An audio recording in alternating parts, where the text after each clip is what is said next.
નમસ્કાર. આપણી આસપાસની દુનિયા અજાયબીઓથી ભરેલી છે, પણ ક્યારે વિચાર્યું છે કે એક નાનકડો છોડ અને એક ઉડતું પક્ષી આ બંનેમાં મૂળભૂત રીતે શું ફરક છે? આજે આપણે સજીવ સૃષ્ટિના આ બે મોટા સામ્રાજ્યો વનસ્પતિ અને પ્રાણીઓની અંદર ઊંડા ઉતરીશું. તો ચાલો શરૂ કરીએ. તો સૌથી પહેલા એક સવાલ, આપણી આજુબાજુ જે ઝાડ-પાન અને પશુ-પક્ષીઓ છે એમની વચ્ચે સૌથી મોટો અને બેઝિક તફાવત શું છે? આજે આપણે આ જ સવાલનો જવાબ શોધવાના છે. આપણે શું શું જોવાના છીએ એની એક ઝલક. પહેલાં તો બે મુખ્ય સૃષ્ટિઓ વિશે જાણીશું, પછી વનસ્પતિ અને પ્રાણી જગતને ઊંડાણથી સમજીશું અને છેલ્લે બધું જ ટૂંકમાં સરખાવીશું. તો ચાલો શરૂ કરીએ આપણા પહેલા વિભાગથી, જ્યાં આપણે આ વર્ગીકરણનો પાયો સમજીશું.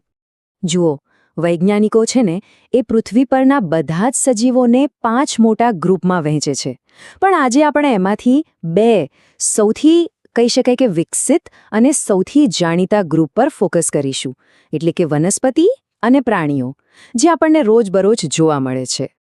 ચાલો હવે વાત કરીએ પહેલી સૃષ્ટિની, એટલે કે વનસ્પતિ સૃષ્ટિ.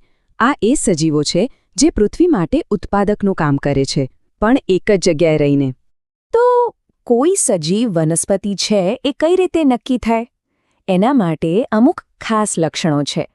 પહેલું તો એમના કોષોમાં સુવિકસિત કોષ કેન્દ્ર હોય છે.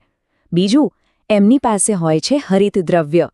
આ એ જ વસ્તુ છે જેનાથી એ સૂર્યપ્રકાશમાંથી પોતાનો ખોરાક બનાવે છે. અને હા, સૌથી અગત્યની વાત, એમના દરેક કોષની બહાર એક મજબૂત દિવાલ હોય છે. એને કહેવાય કોષ દિવાલ.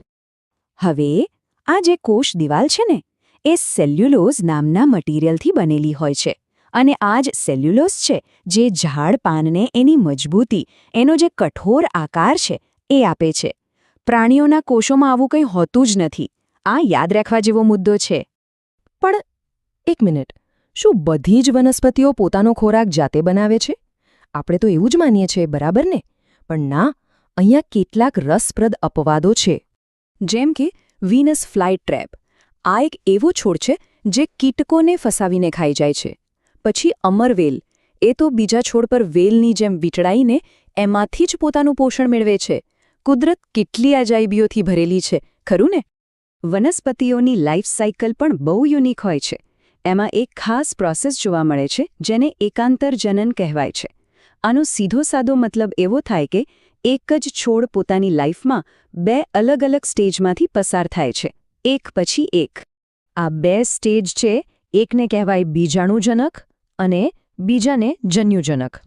એમ સમજો કે એક છોડ પહેલા એક રૂપમાં જીવે છે, પછી એ બીજા રૂપમાં ફેરવાય છે, અને પછી એ બીજું રૂપ પાછું પહેલા રૂપને જન્મ આપે છે. આ સાયકલ ચાલતી જ રહે. આ વનસ્પતિ જગતની ખાસિયત છે. ઓકે, તો વનસ્પતિઓની વાત થઈ. હવે આવીએ પ્રાણી સૃષ્ટિ પર. જો વનસ્પતિઓ પ્રોડ્યુસર છે, તો પ્રાણીઓ છે કન્ઝ્યુમર, એટલે કે ઉપભોક્તા. અને એ પણ કેવા? ગતિશીલ, એટલે કે હરતા ફરતા. તો પ્રાણીઓમાં શું ખાસ છે? એમના કોષો પણ વનસ્પતિ જેવા જ સુવિકસિત અને બહુકોષીય હોય છે. પણ મોટો ફેરફાર અહીંયા આવે છે, એ પોતાનો ખોરાક જાતે નથી બનાવતા. અને સૌથી મોટો તફાવત, એમની પાસે કોષ દિવાલ નથી હોતી. અને બસ આ જ કારણ છે કે મોટાભાગના પ્રાણીઓ એક જગ્યાએથી બીજી જગ્યાએ જઈ શકે છે. પ્રાણીઓ જે રીતે ખાય છે એને પ્રાણીસમ પોષણ કહેવાય છે. એટલે કે એ લોકો ખોરાકને મોઢા દ્વારા શરીરની અંદર લે છે અને પછી પેટમાં એનું પાચન થાય છે. વનસ્પતિઓ જેવું નહીં, જે જમીનમાંથી પોષણ શોષી લે. અને હા, બચેલી એનર્જીને સ્ટોર કરવાની રીત પણ અલગ છે.